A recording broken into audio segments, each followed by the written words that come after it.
a thing in the Speedway Star, and I think you were in the top 5 or 10. So, I mean, there were thousands of people in the Speedway Star. I don't know if you saw that, but you were right there at the top. Well, that's really cool. You know, I think they base that on the time that I actually rode, the amount of time, and then of course winning 2 world championships at the time, and World Team Cup and World Pairs. But I'm thankful for all of that. There's been some absolutely amazing riders. I mean, look at Greg Hancock. You know, he's with his World Championships, and what a great guy he is. You know, personality-wise, Greg's one of the best.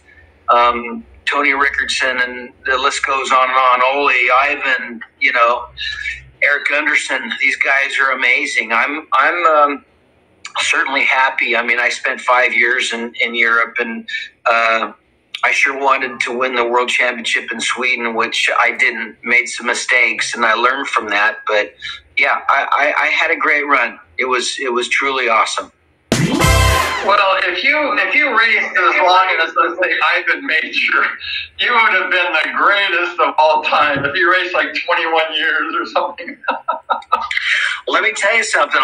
When I get out of bed now, my bones hurt. I could just imagine if I raced another 10 years after that. You know, I'm 63 right now, and oh my God, I had my crashes here and there, and bumped my head a few times, but I was pretty fortunate, you know, compared to some of our other heroes that, you know, that are in wheelchairs that, you know, that I feel so bad for, including my old time good buddy, Eric Gunderson, you know. So you just never know. And, you know, even we can say that, but, you know, when my career ended, it ended. So a lot of that past tense, meaning, you know, if I was to keep racing, you never know. My heart, that's kind of why I decided to retire, because I had accomplished my goals, and I never set out to become, you know, 10-time world champion or a 5-time world champion.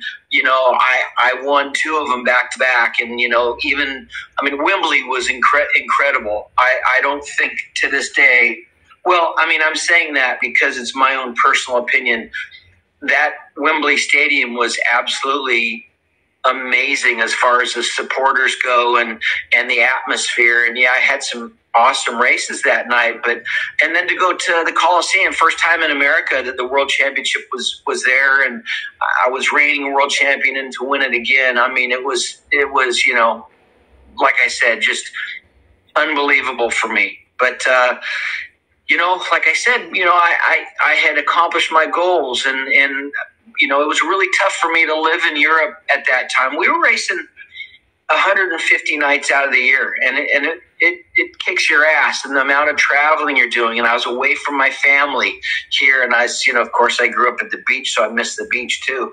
But no telling, you know, after that second world championship, I had an opportunity, and, you know, my mind actually just took a right-hand turn, and I'm on to something else right now. And yeah, I did let a lot of people down by retiring, but, you know, it was something that I personally wanted to do. Can I ask you this question? I didn't even plan this question, but we're talking, and I'm like, I was wondering, and this is just kind of a personal question.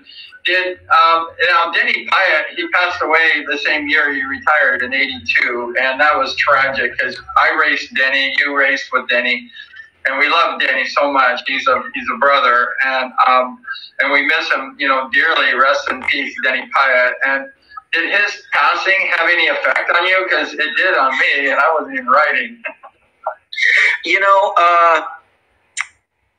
absolutely. Denny was an amazing guy. You know, yeah, he rode for a different team, and I didn't get to see him a lot in Europe or in England.